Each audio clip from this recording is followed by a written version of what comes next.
pretty formal is the reading passage style. This is a connected text that they have to read aloud, a story or something. Now, one of the problems is that some people are good at reading aloud, or for that matter silently, and others are not so good. And there are some circumstances really where you can't use any of these methods that depend upon written lists. My own field work of this nature was done with Jamaican immigrants, in the literal sense of immigrant, to London, people who had arrived in London quite recently as young adults from Jamaica. And I knew that many of them were not very good at reading and writing, and I didn't want to embarrass them by demanding that they do a task that called upon ability to read and write. So I decided not to use that at all as one of my elicitation methods. In other cases you can do this, and Trudgill felt confident in doing it in Norwich. But even people who can read and write perfectly well, nevertheless, sometimes read aloud in a rather odd way. You've only got to think of reading lessons in church, for example, to know how badly some people do this. Those of you who are or have been churchgoers will know how an ordinary person made to stand up in front of a congregation and read out from a book typically produces something that is extremely, shall we say, unnatural. Well, it produces, of course, reading passage style. And it's a mark of the individual's acting ability, the extent to which you can produce something natural sounding, that is something that is more like ordinary, formal conversation. Which brings us to the next column, formal conversation. Well, formal, not in any sense of that here is the Queen and you're having tea with her and you have to make polite conversation. No, formal in the sense that the people know that there's a tape recorder running. They know that they're doing an interview with rather special circumstances. I mean, in ordinary life, I don't sit down next to you and say, now tell me about life when you were a child, or what do you think about the death penalty, or the animal that gives us milk is called a cow. Those are strange activities, and we can do them for purposes of linguistic research, but they are special, they're formal. And even straightforward elicitation things like, the animal that gives us milk is a cow. The person's going to be conscious that they're in a special situation, and so using a pronunciation that may be different from that would come otherwise. What's most interesting from many points of view is what you call casual conversation. This is the least formal. And a general principle of sociolinguistic research is you can only get casual conversation when the informant has forgotten that there is an interview in progress. What quite often happened in Lebov's work was he'd be sitting there with the tape recorder running, interviewing somebody, and somebody else in the family, because it would be in the person's house, would come in to get something or say, terribly sorry if we interrupt you, can we do this or that? Or the informant would break off to have a quick conversation with this other person there, and then after they dealt with whatever the interruption was, then they go back to the interview. And that interruption was part of the very important material. That was the casual conversation. Because that would, although the tape recorder was still running, it would be of a style that was associated with no tape recorder running. Another thing Lebov did was known as the danger of death question.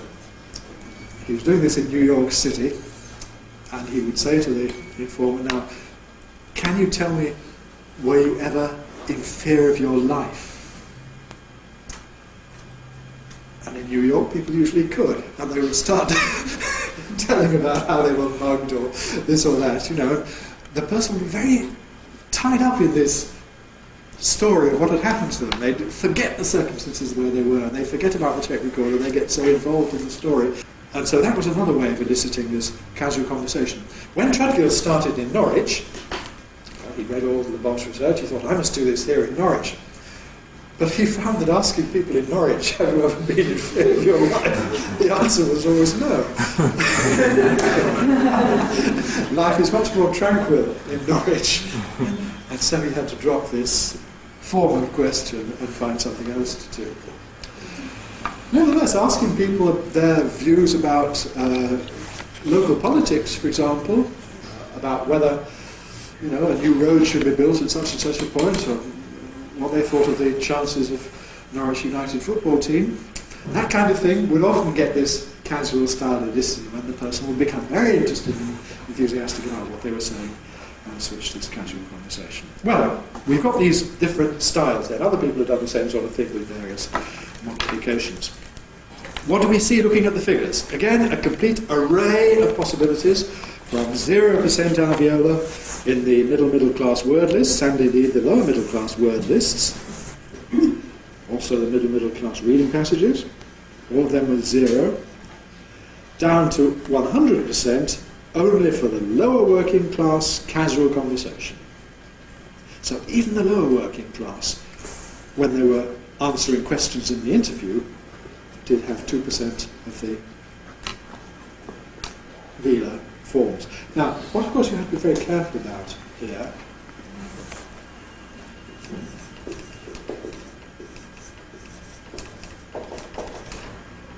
is phrases that might come in the middle of some sentence like this. Be quite sure about something. Now, can you see why we really don't want to count anything that's happening here? Why not?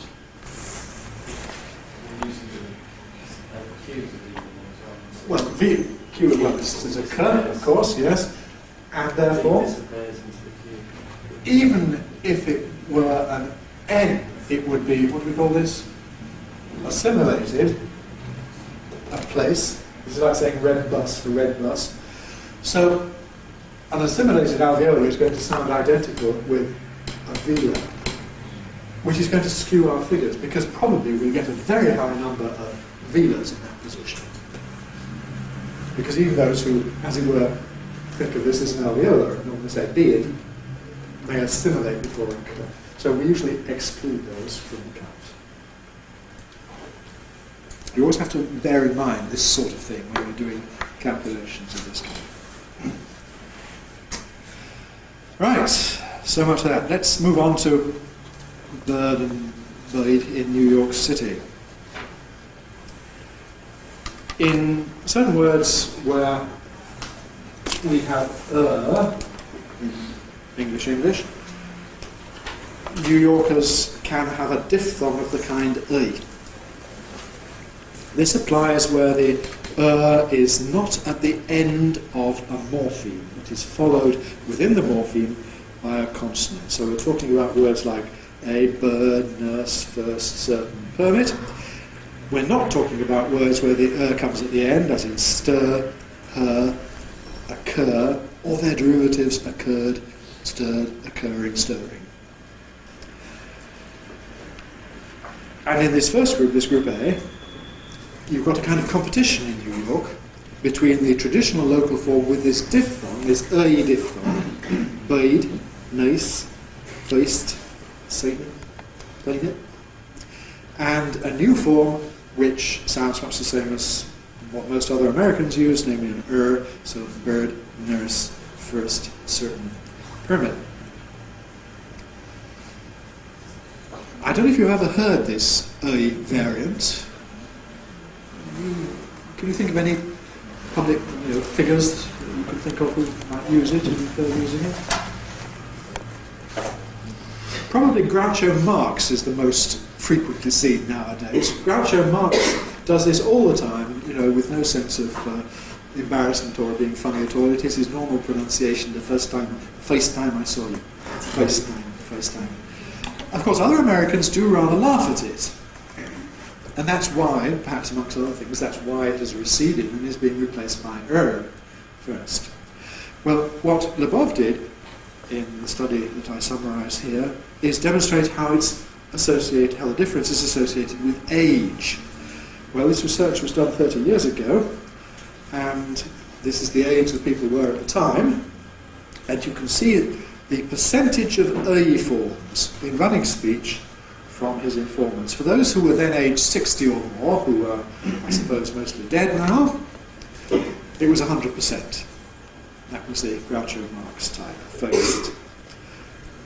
For those who are under 60, it gets progressively smaller until with the teenagers, the children, only 4%. Now those children are now in their 30s and 40s, so you can see that the ÖI pronunciation is rapidly becoming entirely obsolete in New York. It's obsolescent. Probably today's young people never use it. And everybody has moved to ÖI. So we've got a sound change in progress here. Well, this is one of the big claims that Leboeuf makes, that he is studying sound change in progress. And I think that's a fair claim to make. How can you observe change? If a thing is changing, well, you can observe it by looking at the difference between different age groups. And if you find consistent differences between younger people and older people, well, it's possible that it has something to do with maturing, and that people change as they get older. But no, most likely, this reflects a change in the language, a gradual change.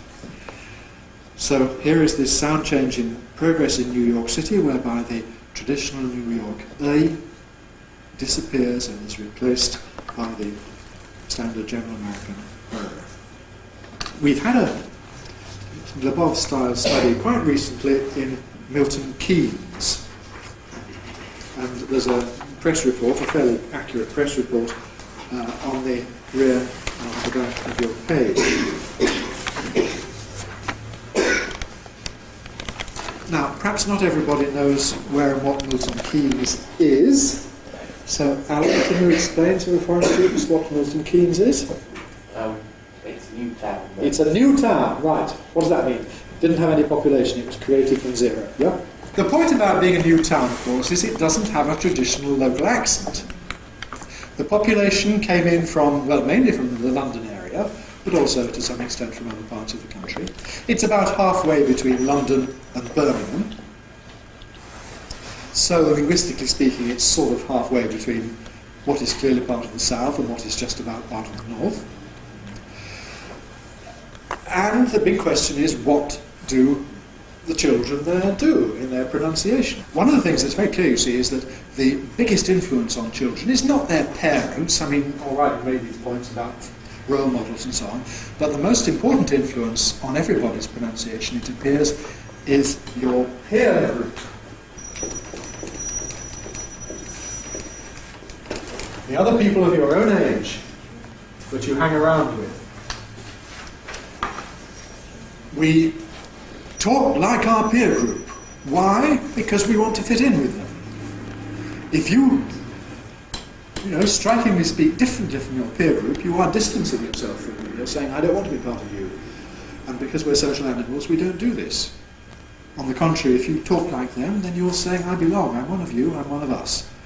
And so it's very clear that the strongest influence on children's speech is not their parents, not their teachers, it's the other children they mix with. And that, of course, is how things like age dropping do manage to perpetuate themselves from generation to generation.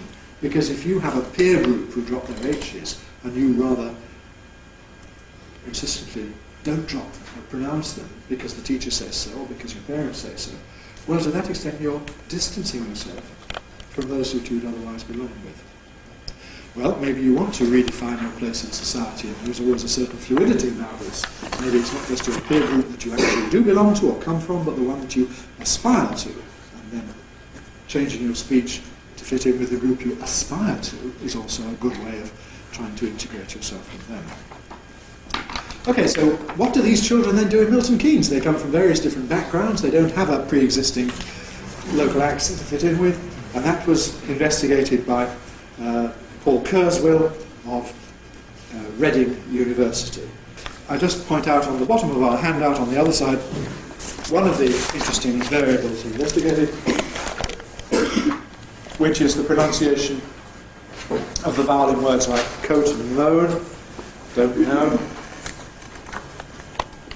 The variable, therefore, that he identifies as parentheses OU.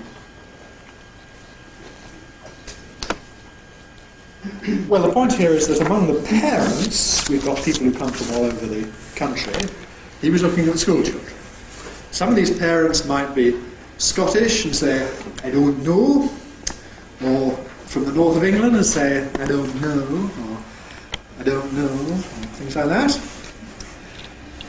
Some of them, on the other hand, would be Londoners, many of them would be Londoners, who will produce something in the area of oh, don't know. Well, I've been writing it like that. Kurzweil writes, I think, what's more or less the same quality with those symbols, which is entirely defensible. Oh, don't know. And he also identifies the possibility of centralising the second element, giving you oh, don't know, don't know.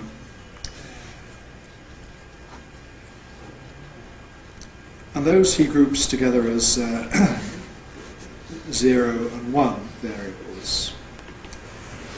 But he's more interested in what happens in terms of fronting and unrounding this. And he identifies a variant 2, which I suppose is something like oh no, I don't know. Coat, known, oh, which as you can see he writes as a retracted small cap y, that isn't good. Oh, something like that. Oh no. And then a further development of this whereby you lose the lip rounding at the end, leaving something like I know. I don't know. And that's really quite striking. Well, what does he find? He finds that this I, that is O3, seems to be associated particularly with the little children, with the 4-year-old and 8-year-old ones. Though not with the 12-year-olds and certainly not with the caretakers. So that might be a sign. I mean, he discusses various explanations for this, and I shall refer you to his works if you want to look at them. But what attracted the attention of the press was he was discussing where this I might come from. It's not known as a possibility in any local accent of England. But it is rather strikingly present in some Australian English. And so he floated the idea that this might be based on the model provided by Australian soaps, which children watch so enthusiastically, Neighbours and Home and Away, Home and Away, and that this is these Australian teenagers running around saying, no, I don't know, which had provided the model for these children in Milton Keynes. So he just mentioned this as one of 3 or 4 possible explanations of this quality. But the press got hold of it, and in no time at all we had headlines saying that Midlands Keynes children are adopting Australian English, and fanciful descriptions of them talking about barbies for barbecues, and drinking tinnies, cans of beer. I mean, entirely unjustified and quite wild. But this got as far as the Sydney Morning Herald. Okay, that's it for now.